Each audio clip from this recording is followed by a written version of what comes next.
Welcome everyone to today's webinar. My name is Sorel Gladys, the Communication and Media Associate for the Intentional Endowment Network.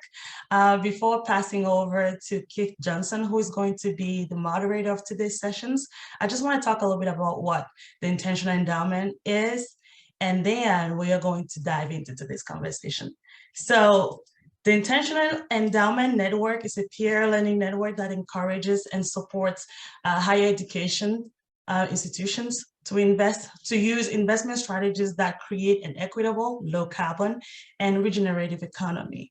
Our network is made up of asset owners, asset managers, consultants, foundations, and also other nonprofit. We have an annual-based membership and everyone is welcome at any time. Our members benefit from resources that we create in our network, such as the retirement guide that we're going to talk about today. We also host events such as the webinar we're having today, forums and events, and we also have working groups. Speaking of events, we have our 2022 Higher Education Climate Leadership Summit coming up in April 5th through 8th, and we are all welcome to join us. Please save these dates. And if you want to know about our sponsorship opportunity, please let us know in the chat and we will follow up with you on that. With that said, the logistics about today is please leave us any questions you may have in the Q&A section or in the chat, and our staff is going to answer to you, so as our members of the panel. With that being said, I'm going to yield it over to Keith, who is going to introduce today's speakers. Thank you. To you, Keith. Welcome, and I'm happy to have you join us today for our webinar on the Department of Labor's new approach to environmental, social, and governance, i.e. ESG factors, and why it's so important. Let me start out by just giving you a little bit of background. I am going to be the moderator for today's webinar. I have been in the investment industry working with pension funds for more than 35 years, including more than 20 years at the Wisconsin Retirement System Investment Board, and 16 years at Reinhardt, Berner, Van Duren, where I've been working with institutional investors on governance and responsible investing matters, in addition to fiduciary duty and other issues. I am also the outgoing chair of the IEN Fiduciary Duty and Policy Working Group. But I am most excited that we have with us today on the panel a number of industry experts that are going to share their insights with you. They include Brad Campbell, who's a partner at Faegre, Drinker, Beetle, and Reith. And he is an ERISA expert. He works with a lot of ERISA pension funds. He's also a former Department of Labor Assistant Secretary responsible for the ERISA practice. Michael Kleinman is also on the panel. He's a principal with PRM Consulting and is their practice leader for defined contribution retirement plans. And Bill Slimbaugh from Nataxis Global Asset Management is their managing director for retirement strategies. So I am really excited to have those experts with us today on the panel. So if we can go to the next slide, I'd like to just provide a little bit of context. Why is ERISA so important? And it's basically because it covers more than 140 million workers in the United States, and that's 54% of the US workforce. And depending on how the market's doing, it's somewhere between 8 to 10 trillion dollars of assets. So as you can see, ERISA is a major economic force, ERISA pension plans, and are very important to the US economy and to the welfare of US workers. Unfortunately, over the last, I'd say about 15 years, there's been a lot of flip-flop or ping-pong going on with messaging around the role of ERISA pension funds and being able to consider ESG factors in making investment decisions and in selecting investment managers. It's gone back and forth, as you know, between Democratic and Republican administrations. It kind of makes your head spin that it's material. No, it's not material. It's a material financial factor. No, ESG is not material. But I would say that there has been a decided trend that we've been witnessing despite all this flip-flopping. And over the last couple of years, I would say the trend was really illustrated in response to the 2020 Trump proposed rules, which came down really hard on ESG, saying that it was, at least the proposed rules did, saying that it was not a material financial consideration for ERISA pension plans. In response to the proposed rules, 95% of the comments that were submitted on the proposal were opposed to the rules, and that included 94% of the investment industry comments. So I think it's pretty clear, and the Trump administration, I think, was quite surprised of the progress and the change that had occurred over the last few years in the investment industry in terms of coming to grips with the financial materiality of ESG factors to risk and return decisions at pension funds.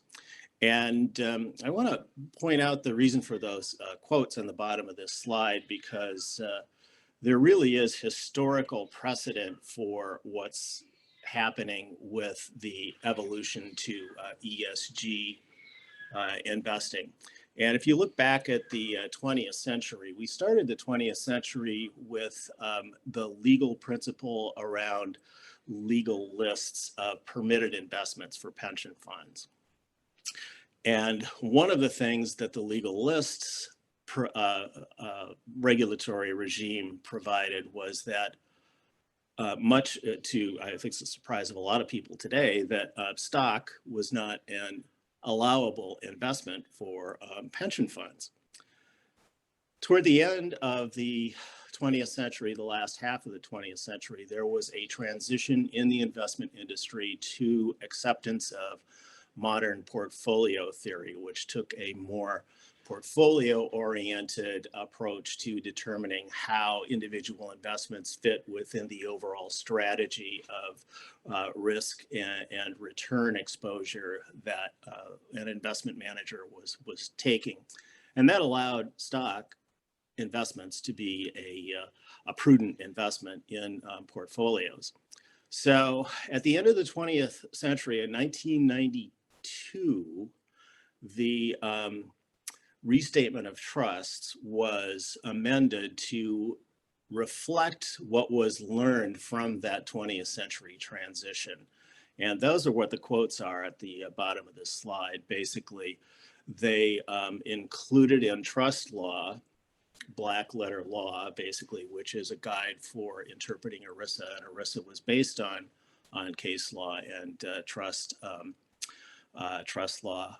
There are no universally accepted investment principles for investment that can provide clear and specific guidance to trustees and courts. And trust investment law should reflect changes in knowledge and circumstances and the facts surrounding decisions that are being made, and avoid repeating the mistake of being frozen to future learning and developments.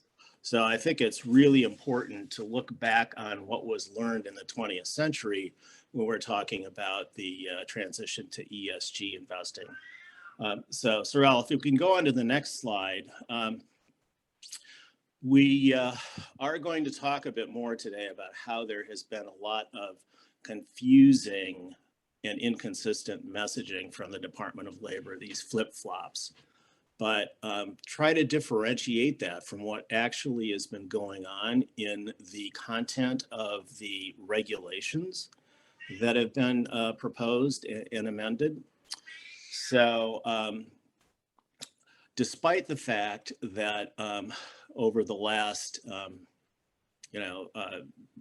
7 years or so between the Trump and Biden administrations, ESG is generally considered to be in the regulations a material pecuniary or financial factor that can be considered.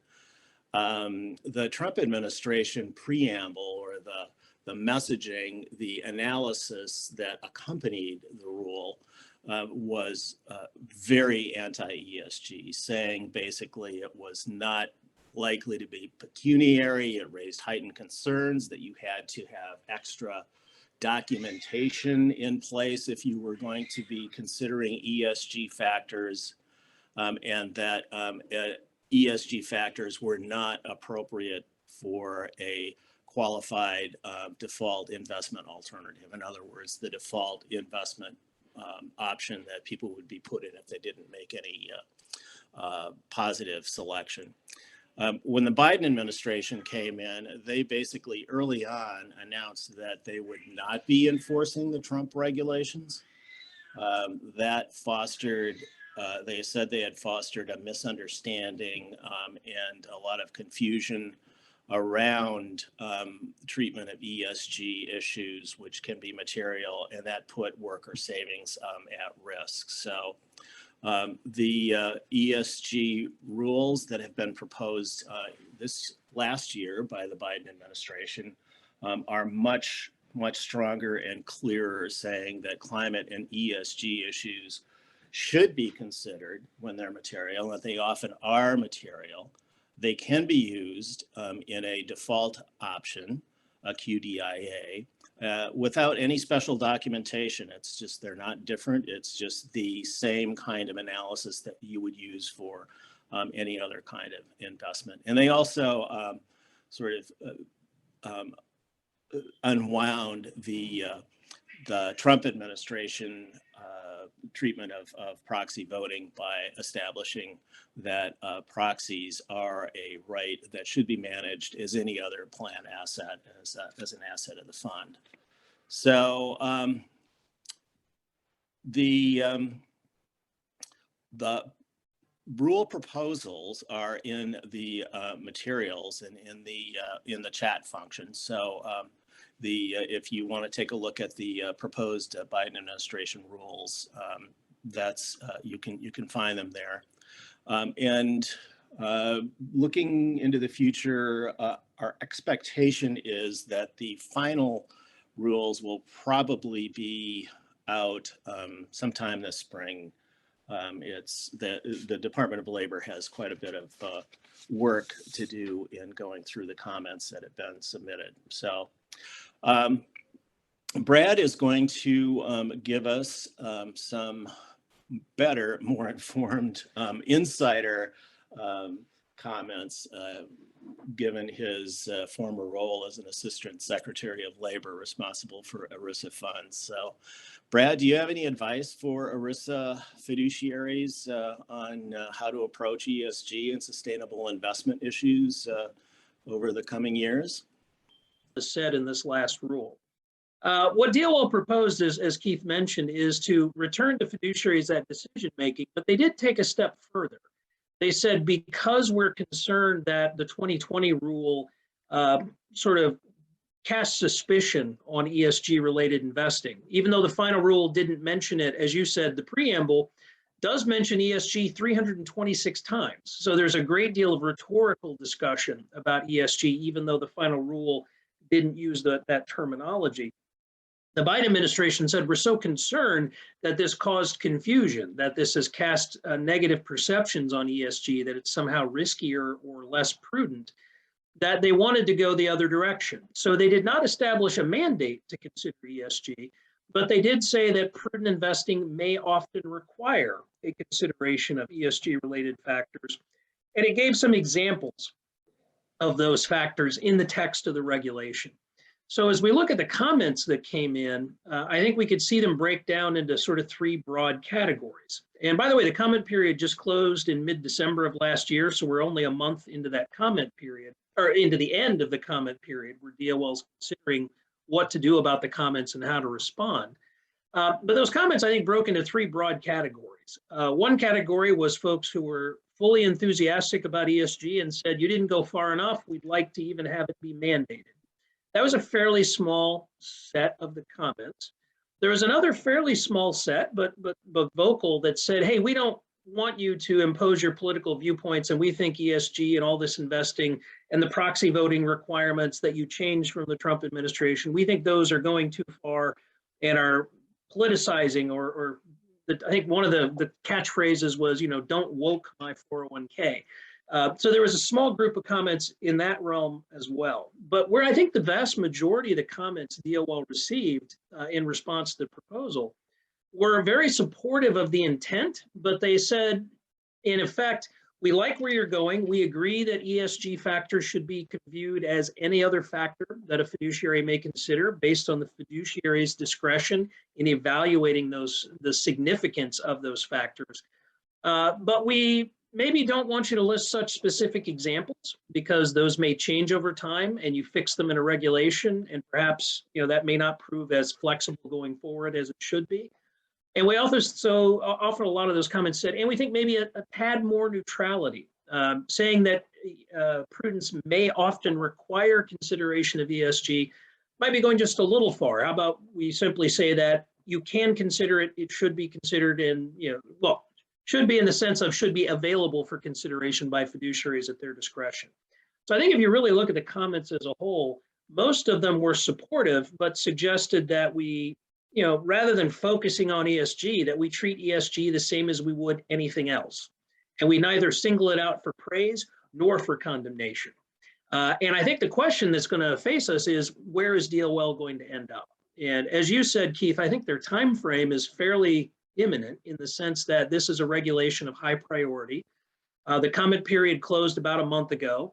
It usually takes them a couple of months to evaluate those comments. They have to read all of them. They have to conclude how they want to change the regulation in response to them, if at all. They have to write up an explanation of why they've done what they've done. They have to come up with a new economic analysis of the effects of that. And then they have to submit that to the White House, the Office of Management and Budget at the White House for review. And that review, under the executive orders that govern the process, can take up to 90 days. Now, what we saw on the front end when DOL first sent the proposal to the White House last year is that it took less than 90 days. So it might be, say, around 60, but I think the time frame for seeing a final rule coming out probably is late spring. April, May, somewhere in there is a realistic time frame for DOL to finish this project, given the White House's emphasis on its importance. President Biden issued not one, but two executive orders that mentioned this regulation as something that he wanted to see done and moved and properly evaluated. So I think we're probably going to see a final rule in spring. It would have a 60-day delay in the effective date once it's published. That would be normal for a significant rule. So probably we're looking at this rule taking effect by the end of summer is a pretty realistic estimate on when that would happen. So this is moving forward. DOL's evaluating it. I personally think there's a good chance they will adopt a more neutral position. I don't think there's a chance that we'll see anything hugely different. I think we're going to continue to see a strong endorsement of ESG. I think the question will just be in the technicalities. How does the Labor Department write the rule? Does it continue to keep the examples of ESG that it sort of endorses? I think those examples might come out, or they might be modified to be a little more broad. But I think in general, that's where we're seeing it go. So the question I've heard from a lot of folks is, well, okay, the old rule is suspended in its enforcement. The new rule is being written, but not yet in effect. What do we do in the meantime? And I think that's where the document that Michael produced and that others have worked on is very helpful, which is to say, whether it's in the ERISA context or in some of the other contexts, the key here is due diligence. It's understanding the ESG investments available to you, how those investments are using ESG, and looking under the hood. What we don't have yet that would be very helpful down the road is some standardized definitions, some standardized disclosures. And the SEC is, among other agencies, working on those issues. But in the meantime, what we have is a case where investment A may say we're ESG friendly and investment B may say we're ESG friendly, but they actually do quite different things in how they use those ESG factors.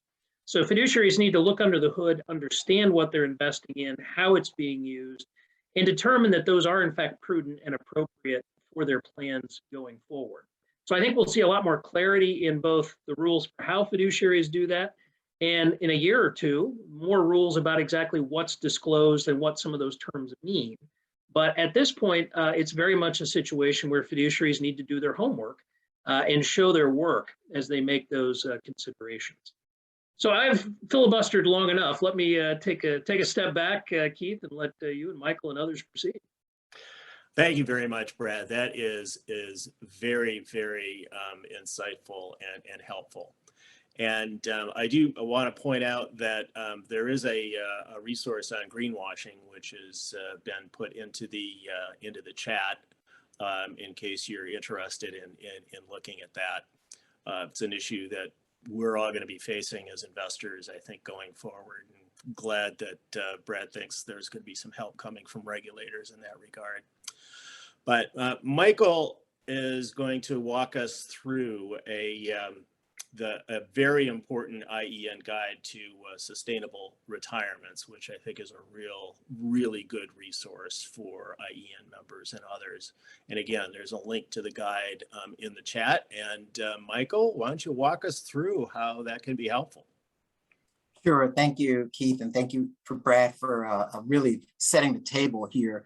And the reason I say setting the table is because last year in 2021, in anticipation of the DOL rules coming out, we really sat down and wanted to put together basically a toolkit or a guide on how we can help different people, whether it's plan sponsors or advocates for ESG funds or scholars or investment advisors, in terms of how we could help you and put something together as a resource to assist.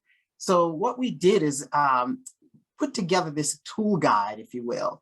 And I served as the author there, but had a lot of assistance from several of the different organizations. And we created them as modules. And as Brad mentioned, it really is going to give you we really provided information that we think will be helpful in several different ways. So one of the first questions that we faced as we thought about putting this guide together was, even though there are proponents out there that are very interested in climate control, climate issues rather, and social issues, and really how to take those issues and put them into a retirement fund that would be part of your retirement plan. There's a lot of people interested in that. And I know Bill will talk a little bit about some of that with some of the surveys they've done at Natixis. So, but the first question that we really faced was the fact that even though there are people that are interested, it's still a retirement plan. And the ultimate goal is having money for when they retire, when we retire. So even though there's a lot of concern about social issues and climate issues, et cetera, you still have to have money in your plan. So the first module we tackled was performance, because there's a perception, or there had been a perception that, well, you know, I have to sacrifice performance to have an ESG fund in my 401k or 403b plan. And what we did with this module is really debunk that issue. And we really point out that, no, that is not true, that you really can have an ESG fund and have solid performance, very competitive performance in a lot of different areas. There's been over 2,000 studies that have been provided that really demonstrate the fact that you can have an ESG fund in your retirement plan and still have solid performance. And that is a key issue. And so in this particular module, there's links to the different surveys that are there. There's a lot of information that's helpful to address this issue. And we do it as a kind of Q&A. Even during the pandemic, the question was, well, okay, if I have an ESG fund and we're in the middle of the beginning of the pandemic, how am I going to do? And there's data in there that shows for 2020, for example, how several ESG funds exceeded performance in their particular areas. So we wanted to look at that as the first thing to address in the module. and you have a module just on performance and addressing that issue. We then pivoted to, okay, now that I have a good understanding about performance, I now, as a plan sponsor, whether I'm a HR director or a CFO or COO or an administrator of a retirement plan, whether it's a 401k or a 403b plan, what do I do to look at having an ESG fund added? And so we provided this module really with a step-by-step process. But we also started with an example of a company who did just that. And as Brad was saying, one of the first things you have to really do is you really have to start off by doing your homework, get a good understanding of what's out there. One of the other things you have to do is really engage your investment advisor firm. We had a question that came in earlier about what's holding back advisors from recommending ESGs. And one of the answers there is a lot of investment advisor firms are really not doing their homework on the ESG funds that are available to be put on your platform because they've existed for many years. This is not a new concept, by the way. ESG funds have been around, but they've not been popular in retirement plans such as 401ks or 403bs. However, we really feel that it's becoming more and more popular because, as you know, these days, as Keith mentioned, you can't open too many emails or newsletters without mentioning ESG performance or ESGs in general. So the plan sponsor module gives you a step-by-step guide on how you can, as a plan administrator, implement ESG funds at your place of employment. But the key there is you must do your homework. You must have an investment advisor that's going to work closely with you. You need to do some initial research there on that. And you're looking for a firm that can assist you and provide good guidance and good advice on ESG funds. But the key is, as Brad mentioned, you're looking at those funds like everything else. You don't want to give special credence to an ESG fund. An investment advisor should be monitoring that fund like they're monitoring any other fund in the investment lineup. And the key is definitely looking under the hood to make sure that it is an ESG fund focused on environment, social, or governance issues. Another module we created was called the Advocates module. And this is really for any of you that are not administrators in your place of employment, but you really want to advocate for ESGs. You really want to get this started. You really are very interested. You think that this can be a good thing for the retirement plan, and you really want to know what to do. Here again, we interviewed a professor actually who took it upon herself to do just that. And we really have some really good information there on how you can advocate for ESGs. Again, it's a step-by-step process to assist you in that. But what's nice about this particular module also is the professor shared with us some templates, some email templates that you can use to actually advocate within your place of employment. What she did in terms of the module example was looking for a carbon fund, a low carbon fund, and approached, at that time it was her record keeper, which was TIA-CREF, who now known as TIA, and really got some professors behind her to really push for this low carbon type fund. And so the module really goes into detail about what happened there. I think the fund, as of last year, was created a few years ago, but now has over $800 million in it. And then she talked about how she went to her other place of employment and was able to do something similar in terms of looking at ESG. So it doesn't matter what role you play at an organization. The module really gives you good information on how you can advocate for ESG at your place of employment. And it gives you a really good step-by-step process on how you can do that. Finally, the last module was really a module that Brad penned, and you'll see that it's written in a very legalese type of way in terms of really letting you get more granular with a lot of the things he talked about, as well as Keith mentioned today, with the fiduciary components, what you should be thinking about as a fiduciary in the plan. And it really is really designed for those of you that really want to get more granular in information. But all of these modules are in the guidebook. And we plan to, as a matter of fact, if you pull up the next slide, Sorrel, what we plan to do is we plan to keep this module as a living guide. we hope to be adding to it in the future, because what the actual modules are doing is it allows you one place to go to be able to access all of this information. As a matter of fact, if you go to the last slide, Sorrel, we're going to be looking to add some additional modules in the future. If you have some that may be of interest to you, please feel free to share them with us. We'll take a look at them, because we really want this module to be a living document that can be utilized as we go forward and as additional guidance is given in the future. So there's a link to the guide there. You can download it. If you have questions on it, please feel free to reach out to us. But we think it's at the beginning of something that's going to be very helpful, especially as ESG components grow in the future and they become even more popular for retirement plans moving forward. With that, we're going to move over to Keith, and back to Keith, and you can introduce the next speaker. All right, thank you, Michael. I highly recommend the guide. It's an excellent resource. If you haven't looked at it, click the link in the chat and have a go through. Now let's kind of go to an on the ground kind of perspective on what's happening with ESG. And Bill, what are you seeing in regard to how ESG is being approached by investment managers and investment advisors these days? Give us the real world info. Great, thank you. I'm happy to do so, and I think that this has been a great discussion so far, and we're having a lot of these discussions as time moves forward. But I think it's good to talk about this influx of time of where discussion leads to action. I think that's where we are right now. And if you can go to the next slide, please. I want to show you some figures from 2020, and only because the 2021 figures are not fully published yet, but they will be shortly. And I can tell you this trend has continued. ESG, again, is very popular as far as a conversation point, but we're starting to see much more popularity and implementation of these strategies that everybody seems to be talking about.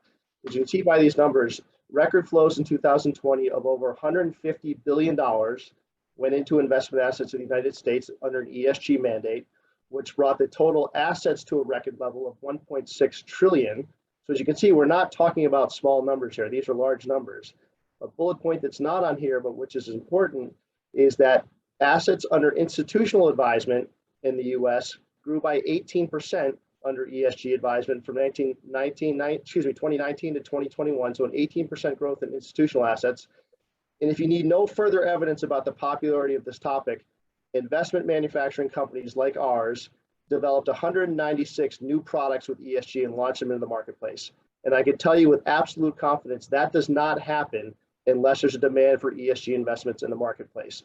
So looking at that, in the US investment community, ESG is becoming popular and those conversations are leading to action. One place where it's lagging is the defined contribution or risk governance space. And as of the middle of last year, fewer than 15% of defined contribution plans in the US, fewer than 15% offered an ESG or an SRI or a sustainable option. I use those as three different things we'll talk about in just a second. So fewer than 15% of plans offer ESG, and about 1% of DC assets, maybe a little bit less, actually sit inside ESG mandated products. So the broad marketplace is adopting ESG at a quicker rate than the DC space, and we have to look at reasons why. And if you can go to the next slide, please.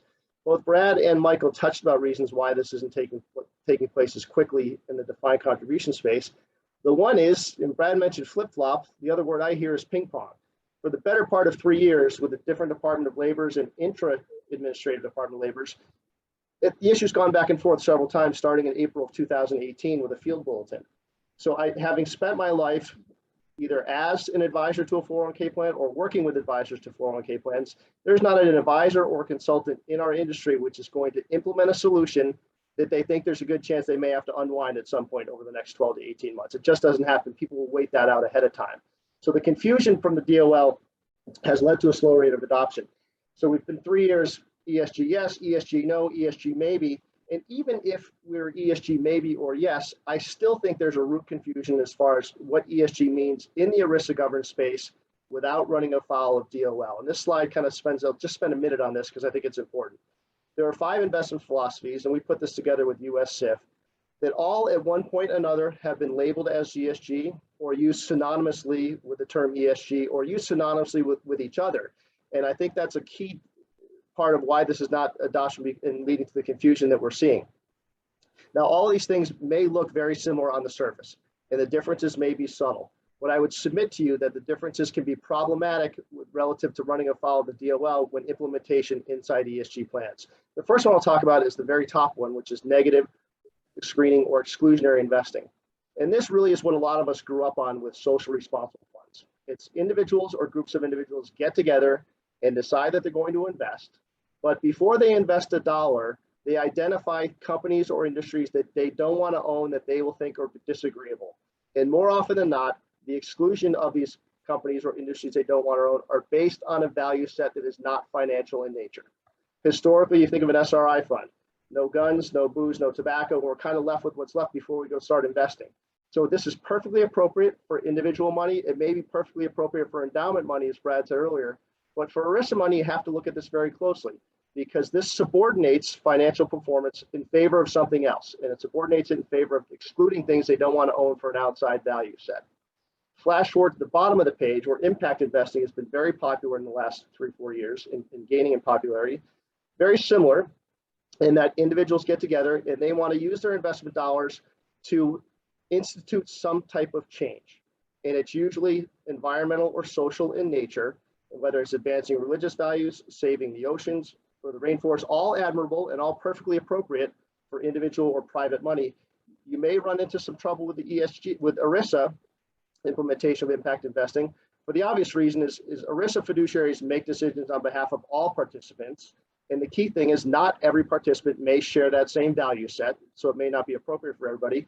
But more importantly, you're subordinating that financial first component we've discussed earlier by owning something that you want to use to utilize a change as opposed to financial first investing.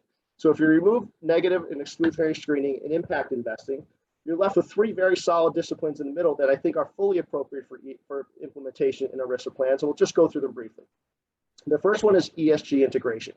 And we talked about this earlier, both Brad and Keith hit on it, is this is using financially material ESG factors in the fundamental analysis of companies you're going to take a position in. And this really applies to active asset management. And an example I like to use here is Starbucks. And everybody knows who Starbucks is. I'm full of it this morning, which is why I'm probably speaking too quickly. So Starbucks, if an asset manager is going to take a position in Starbucks, they need to understand every financial component of Starbucks. Now, if they're looking at Starbucks, they have to look at what Starbucks business really is. Starbucks business is sourcing coffee beans from around the world, importing them, processing them, sending them out to their thousands and thousands of retail outlets, running clean hot water through them and handing them to people who are willing to pay for it every single day and line up to do so. Now, that's not a knock on Starbucks. It's a very good business model. They've been successful. But if an active manager doesn't consider land degradation and water scarcity, they may not be getting a complete picture of Starbucks as a financial company. Now, we know that land degradation and water scarcity are 2 environmental issues.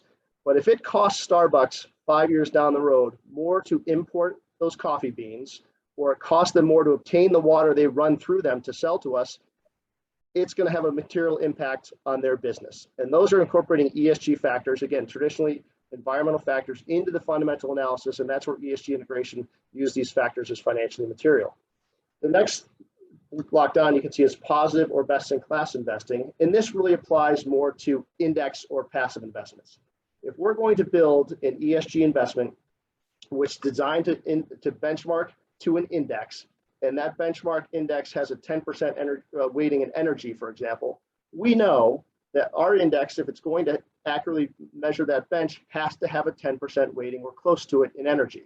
But we also know that there are some energy companies who have horrible ESG scores and some energy companies who have neutral or positive ESG scores.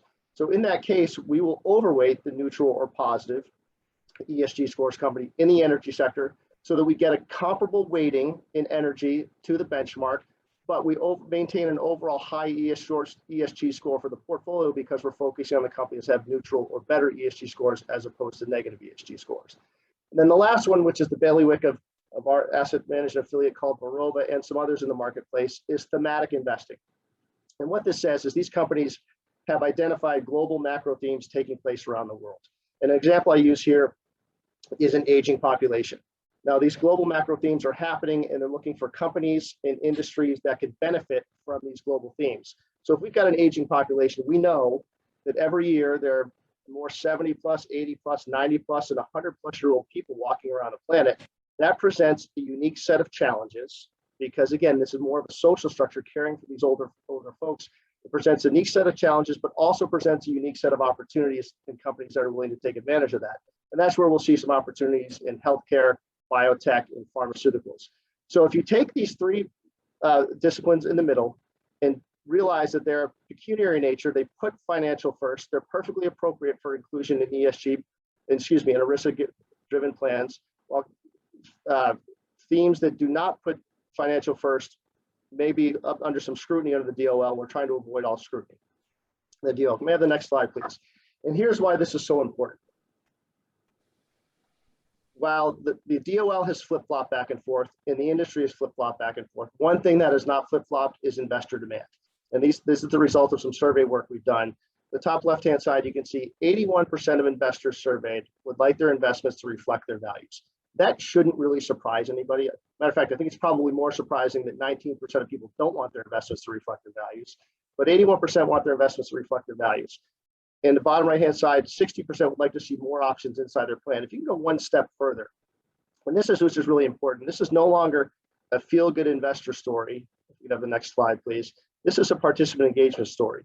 We surveyed younger generations, typically millennials, and this is important, and this numbers are actually increased since the last survey. So the 66 number is now 70 have surveyed. 7 out of 10, 70% of millennials said they would either 1, start contributing to their workplace retirement plan, or 2, increase their contributions if they felt their investments were advancing social care. So this is no longer a feel-good story for the person that wants to do well. This is a story about getting participants engaged at a younger age, so their ultimately their result will be better if they're engaged at an early age. And this is really important when you consider that by 2030, 75% of the US workforce will be millennials. So 75% will be millennials, and those people will start contributing or increase their contributions if they feel their investments are advancing social care. And then one other slide I'll share with you because I have another minute. Is piggybacking off of something Michael said, the next slide, please, is we've shown that there are 196 just in 1 year new investment options focused on ESG. There are investment options that use ESG factors as material that are appropriate for workplace retirement plans. And we've proven the demand is there. One last myth that we'll debunk is that you have to give up performance to own ESG. And that's simply not the case. This looks back at the past 14 years of the MSCI ACWI All Country World Index. And this looks at performance over time. The dark blue line are the MSCI ACWI ESG leaders, and the light blue line is the broad index. You can see over any time frame and over the total time frame, ESG leaders have actually outperformed the broad index. So again, debunking that myth of giving up performance for ESG, it just isn't the case anymore. So we've come a long way to come up with a contemporary definition and implementation of ESG, and we think the trend is going to move in that direction. And with that, I'll turn it back to Keith for questions. Thank you, Bill. That is really encouraging information. One of the questions we have received, and Sorella, maybe you can answer this, is whether or not the slides will be available to attendees. I think that's the case, but can you maybe respond to that? Yes, we'll make the slides available. Okay, and I think at least part of the webinar will be posted on the IEN website, so I think they'll be available in connection with that. But feel free to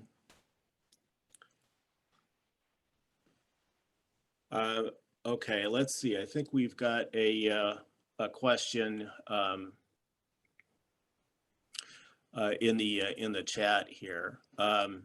It says ESG is a broad area. What are the specific areas of interest other than climate, for example, that would fall into the ESG category? Who would like to take that?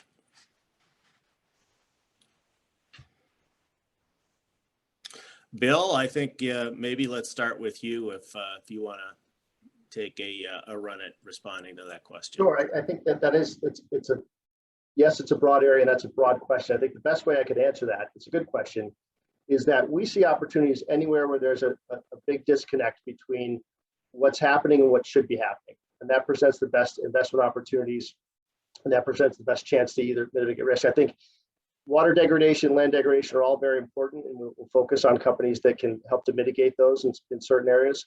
But I think that looking at a broad example, climate change certainly presents opportunities, but it's not overwhelming. You have to find spots where there can make material changes. And I do think that incremental changes can be material in this space, and that's where we're tending to focus. Well, I'll jump in. If you look at the Labor Department proposed regulation, it's pretty clear that they really emphasized some of the environmental aspects over some of the social and governance. I mean, I think those I think were just frankly, I think they're easier for folks to view as material to the analysis of investments. But it's important to note that it isn't just material factors that fiduciaries can consider.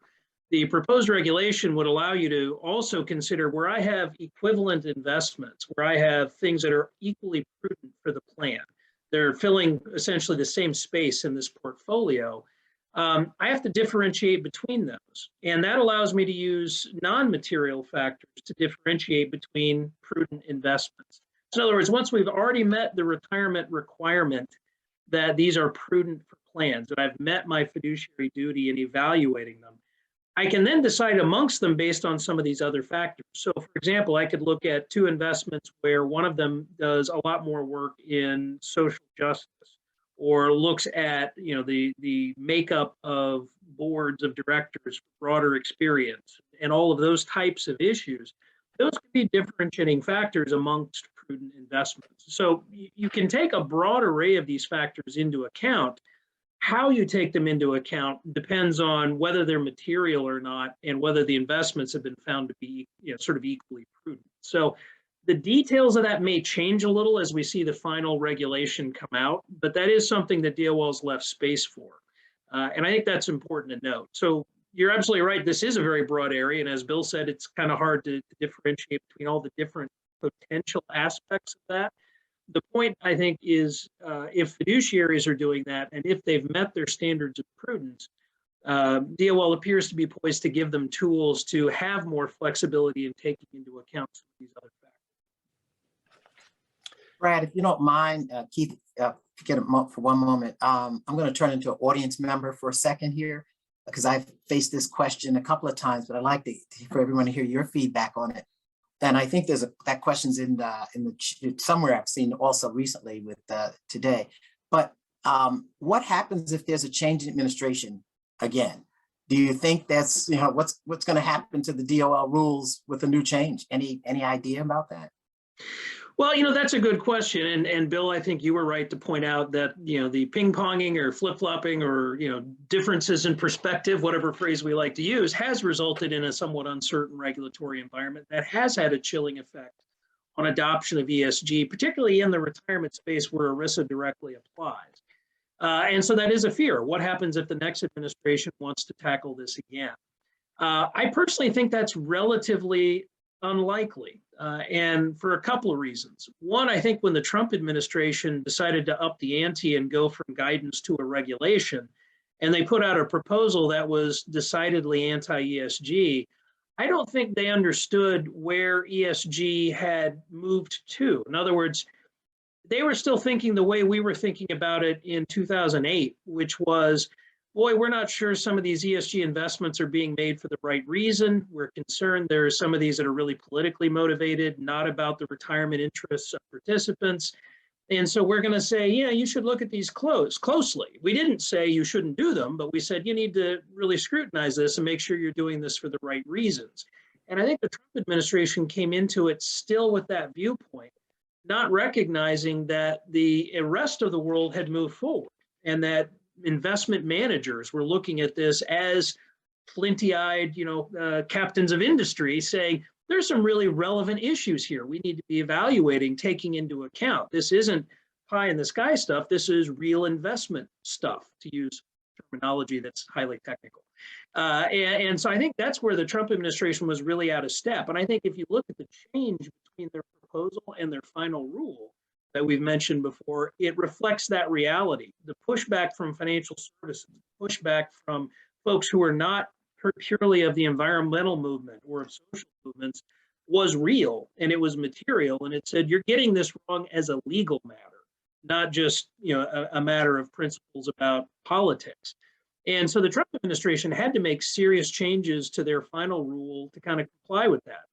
For that reason, I think it's less likely that if there is a Republican administration in the next term, I think it's less likely this is going to be an issue they tackle, because I think folks on the right and the left have realized that this is not the same issue it was 15 years ago.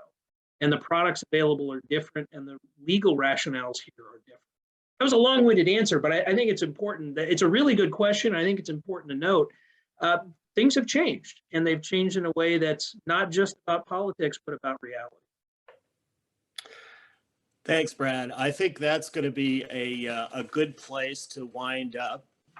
Mainly because we're out of time, but I think it gives a good perspective as to where we are in the trend toward changes in the investment industry around treatment of environmental, social, and governance issues, and recognition that they can and often are material and should be considered without any application of special documentation or considerations. So with that, I would like to thank all of the panelists for your excellent and insightful remarks, and thank the attendees for joining us today, and encourage everyone to look at the materials on the IEN website, and hope you have a good day. Thanks for joining us. Thanks, everyone. Thank you all very much.